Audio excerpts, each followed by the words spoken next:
Good evening. My name is P. Parvati, lecturer in Hindi, Government College for Women Autonomous, Srikakulam. Topic is भारतीय ज्ञान प्रणाली. भारतीय ज्ञान प्रणाली के अंतर्गत कबीर दास के नीति दोहे. भारतीय ज्ञान प्रणाली का परिचय. भारतीय ज्ञान प्रणाली इंडियन नॉलेज सिस्टम एक समृद्ध परंपरा है जो विज्ञान, गणित, आयुर्वेद, संगीत, दर्शन, कृषि आदि क्षेत्रों में भारतीय योगदान की दर्शाती है. यह हमारे सांस्कृतिक मूल्यों और व्यवहारिक ज्ञान का स्रोत है.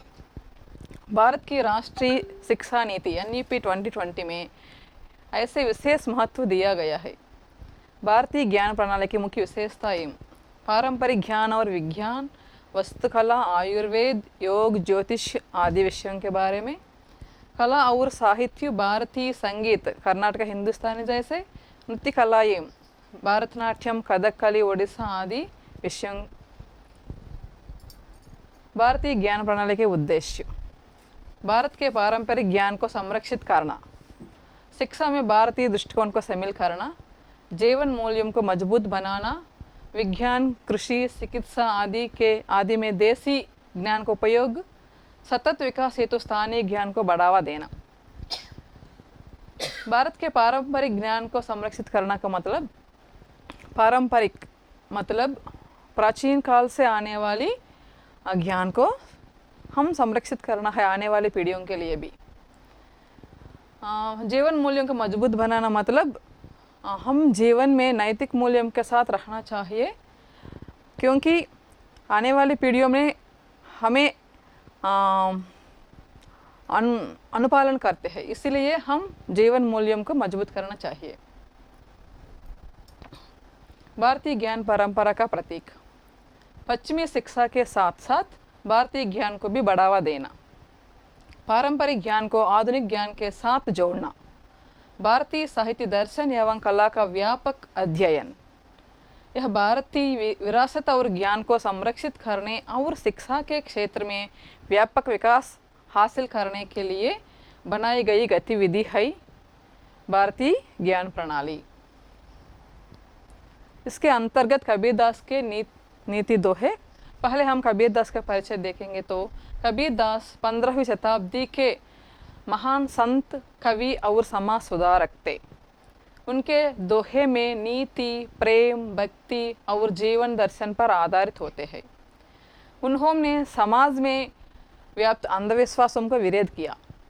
कबीरदास हिंदी भक्ति काव्य के एक प्रसिद्ध संत है, लेकिन उनके कबीर दोहे बहुत लोकप्रिय है. उनके दोहे मतलब दो पंक्ति की कविताएं जीवन की सच्चाई एवं नैतिक मूल्यों, आध्यात्मिकता एवं सामाजिक समानता का पाठ करते हैं. इनके दोहे में हमें नीति, प्रेम, भक्ति और जीवन दर्शन पर आधारित है. इनके दोहे में हमें नीति और प्रेम, भक्ति आदि विषयों बोध कराते हैं. कबीर दास के नीति दोहे में एक दोहे देखेंगे तो, बुरा जो देखन में चला, बुरा ना मिलिया कोई, जो दिल खोजा अपना, मुझसे बुरा ना कोई. इसके भावार्थ देखने से दूसरों में बुराई खोजने के बजाय हमें अपने भीतर झंकार अपनी कमियों को देखना चाहिए और सुधार करना चाहिए. पहले हम अपने दिल में होने वाली बुराइयों को छोड़कर समाज में रहने वाले व्यक्तियों को प्रेम से मिलजुल कर रखना चाहिए. समाज में रहने वाले दूसरे व्यक्तियों में बुराइयों को मतलब अवगुणों को देखना छोड़ना चाहिए. और दूसरा दोहे में, पोती पड़ी पड़ी जग मुआ, पंडित भई ना कोई, ढाई अकर प्रेम का पढ़े सो पंडित होय.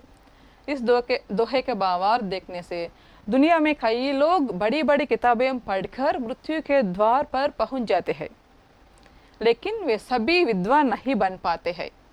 कबीरदास जी का मानना है कि सच्चा पंडित वही है जिसने प्रेम के केवल ढाई अक्षर समझ लिए है. कबीरदास इस दोहे में कहते हैं कि पोती पड़ी पड़ी मतलब कई आदमियों, कई महान व्यक्तियों कई तरह के पुस्तक पढ़ते हैं, मगर वे पंडित बना नहीं सकते हैं. कबीर के दृष्टि में पंडित कौन है कि जिसने प्रेम के मतलब प्रेम का भाव पाकर दूसरे वालों से कौन प्रेम के साथ रहना है, वो ही असली सच्चाई, सच्चा पंडित है, सच्चा ज्ञान है। और एक दोहे, बड़ा हुआ तो क्या हुआ, जैसे पेड़ खजूर, पंछी को छाया नहीं, फल लागे अति दूर। इस दोहे के भावार्थ देखने से यदि कोई व्यक्ति बड़ा हो तो उसे कोई पद या शक्ति प्राप्त हो जाती है तो उसे दूसरों के लिए भी कुछ करनी चाहिए, ना कि केवल अपने के लिए। सिर्फ बड़ा होने से कोई खास बात नहीं, बल्कि दूसरों के लिए उपयोगी होना जरूर है। मतलब कोई भी व्यक्ति बड़ा होने से यह बताता है उस व्यक्ति को कोई पद या कोई शक्ति होने से दूसरों को कोई फायदा नहीं कर सकते, तो उसका उस पद और उस शक्ति उपयोग नहीं करते हैं। जाति ना पूछो साधु की, पूछ लीजिए ज्ञान, मोल खरो तलवार का, पढ़ रहन दो म्यान। इस दोहे के भावार्थ देखने से यह दोहे में हम सिखाते हैं कि किसी व्यक्ति को उसकी जाति या बाहरी पहचान से ना आंके, बल्कि उसके ज्ञान और अनुभव और गुणों के आधार पर उसका मूल्यांकन करें। समाज में हम देखते हैं व्यक्तियों के जाति या बाहरी पसंद से आजकल यही बात को रखकर आदमियों ने दूसरे के साथ रहना और रिश्तेदारों के साथ और समाज में कोई व्यक्तियों के उनका बड़प्पन को देखकर उससे रिलेशन करते हैं। ऐसी बात नहीं कर सकते हैं, क्योंकि उसके गुण देखकर उसके साथ रहना हमारी कर्तव्य है।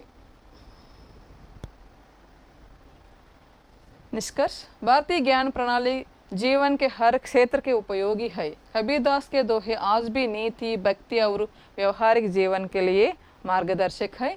ये दोहे प्राचीन काल के ही नहीं, वर्तमान काल के ही नहीं, आने वाली पीढ़ियों मतलब भविष्य वालों के लिए भी मार्गदर्शक करते हैं। धन्यवाद।